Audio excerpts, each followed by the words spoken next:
the arrival of the Avengers, or Avengers Assemble as it's known over here in Blighty, one thing you can say is this: it was well worth the wait.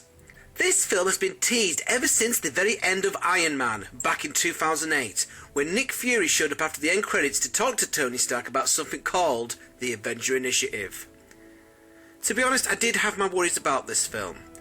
One of the problems I had with Iron Man 2 was that it felt that too many characters were being juggled about.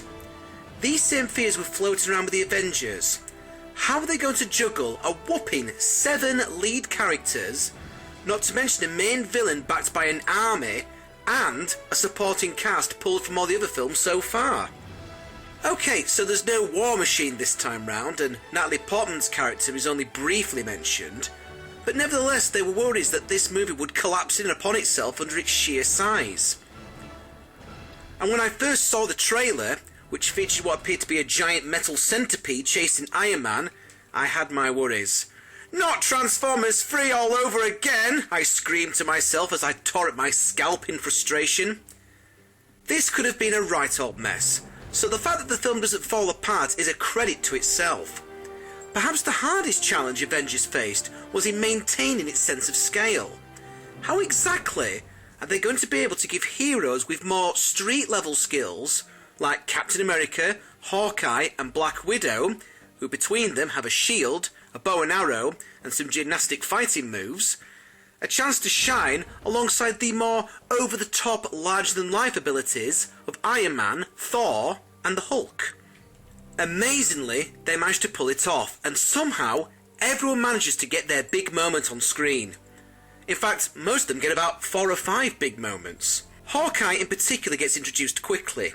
He did only have a small appearance in Thor, and gets to show off his skills quite a fair old bit from the get-go.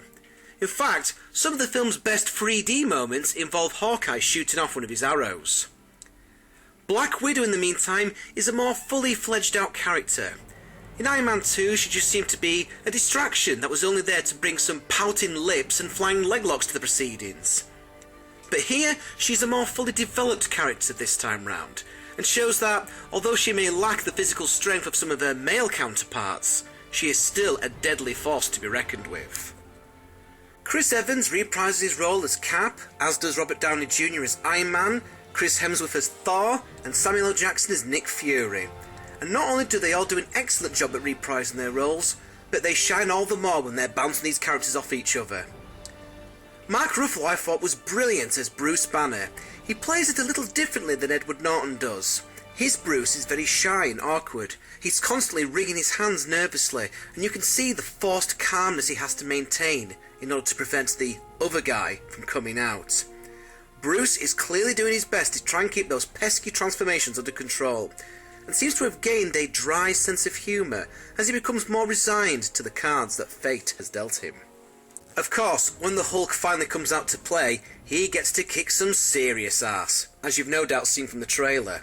I have an army. We have a Hulk. Bitch. I won't spoil it for you, but one of the funniest moments is a standoff between Hulk and Loki. Puny god. It's safe to say that the not-so-jolly green giant steals the show here. In fact, that's another thing that hits home with this movie. It has its funny moments.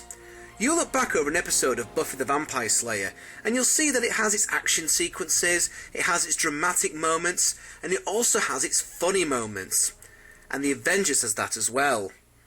Not silly, goofy, stupid moments, but just smart, quick, funny lines and quips, such as, "He's my brother.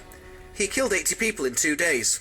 He's adopted." Of course, as you can tell from the trailer, the Avengers do not exactly gel together as a unit to start off with. They have a few disagreements, shall we say. To be honest, it's just as much fun seeing them all in the same room arguing as it is seeing them beating the stuffing out of each other.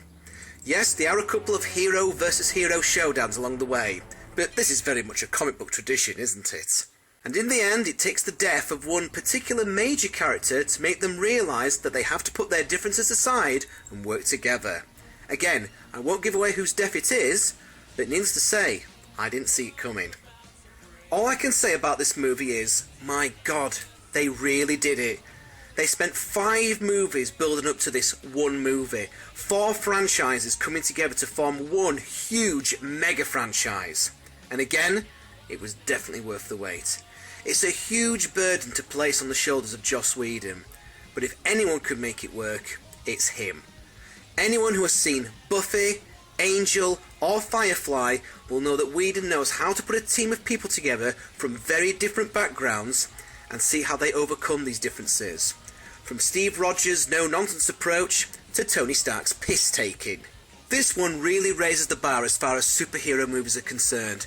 This movie throws down the gauntlet and says to other superhero movies, right, Amazing Spider-Man, top that. Okay, Dark Knight Rises, see if you can beat this. In particular, it's a throwdown to DC Comics. Right, so you're going to make a Justice League movie, are you? Right, can you top this? Indeed, nothing might be able to top the Avengers at all for a number of years, other than its own sequel. Yes, folks, there is a moment during the end credits that hints at a sequel. Again, I won't give anything away, but the wheels are already set in motion for Avengers 2. No doubt after Iron Man 3, Thor 2 and Captain America 2, of course. Not to mention that Mark Ruffalo has signed up to do another 6 pictures as the Hulk. Looks like Ed Norton really shot himself in the foot there. Overall, I spent most of my time watching Avengers Assemble with a big smile on my face, as this film is truly a fanboy's wet dream, and it just delights in offering one crowd-pleasing moment after another. If I have one minor gripe, it's that they explain how Thor got back to Earth all too quickly and conveniently, but this is something I can overlook. Even if you're not a comic book fan, you will still enjoy this. It is a load of fun. Avengers Assemble gets the highest possible grade I can give. A very rare 2 thumbs up.